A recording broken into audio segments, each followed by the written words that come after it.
অথচ লাশ এখনো তাদের কাঁধেই। লাশের পায়েও নুপুর, আবার কবরের ভেতরেও নুপুর। ইয়া আল্লাহ, এই নুপুর আইলো কই থাইকা? আমি তো নিজের হাতে কবর পরিষ্কার করলাম। নামান, লাশ নামান মাটিতে। ঘটনাটা সুবিধার মনে হইতেছে না। লাশটি মাটিতে নামাতেই আকাশ ফাটিয়ে বাজ পড়ল। সেই বাজের শব্দ ছাপিয়ে স্পষ্ট শোনা গেল কোনো এক নারীর খিলখিল হাসির শব্দ। হাসিটা নিষ্ঠুর এবং হিমশীতল। সেলিম, জবার ভাই, এক কদমও নড়বেন না। আমরা বড় কোনো বিপদে পড়ছি। এই মাইয়া সাধারণ কোনো লাশ না, এর অতৃপ্ত আত্মা আমাগো আশেপাশেই আছে। বৃষ্টি কিছুটা কমে গুড়ি গুড়ি পড়ছে, কিন্তু বাতাসের বেগ বেড়েছে। আরিফ, সেলিম আর জব্বার আলী কবরের পাশে জমে থাকা পানি আর ভাসমান নুপুর দুটির দিকে তাকিয়ে আছে। ভয় পাইস না সেলিম, সাহস হারাইস না। আল্লাহর কালাম পর।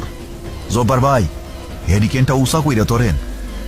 আমার মনে হইতেছে এই নুপুর দুইটা সাধারণ না। আরিফ, আমি এই জীবনে বহু কবর খুঁড়ছি, কিন্তু মাটির নিচ থাইকা গয়না বাইজা উঠতে দেখি নাই। এইটা নিশ্চয়ই কোনো অশুভ আলামত। ভাইজান, আমার খুব ভয় করতেছে। ওই দেখেন, লাশটার মুখের কাপড়টা বাতাসের চোটে সইটা যাইতাছে। বাতাসের ঝাপটায় লাশের মুখের পলিথিন আর কাফনের কাপড় কিছুটা সরে গেল। হ্যারিকেনের আলোয় স্পষ্ট দেখা গেল এক অপরূপ সুন্দরী তরুণীর মুখ, কিন্তু সেই মুখে কোনো প্রশান্তি নেই। আছে তীব্র যন্ত্রণা আর ঘৃণার ছাপ। চোখ দুটো যেন অর্ধেক খোলা, তাকিয়ে আছে সরাসরি সেলিমের দিকে। ভাইজান, ওই মাইয়াটা আমার দিকে তাকাই আছে। ও আমারে ডাকতাছে ভাইজান। সেলিম, লাশের চোখের দিকে তাকাবি না, খবরদার। হঠাৎ সেই হাসনা হেনার মিষ্টি গন্ধটা তীব্র হয়ে পচা মাংসের গন্ধে পরিণত হলো।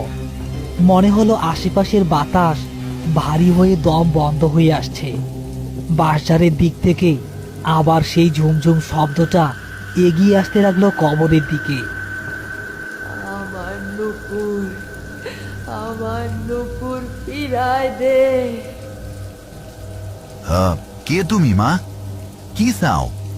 আমরা তো তোমারে দাফন করতে আসছি। শান্ত হও মা, শান্ত হও।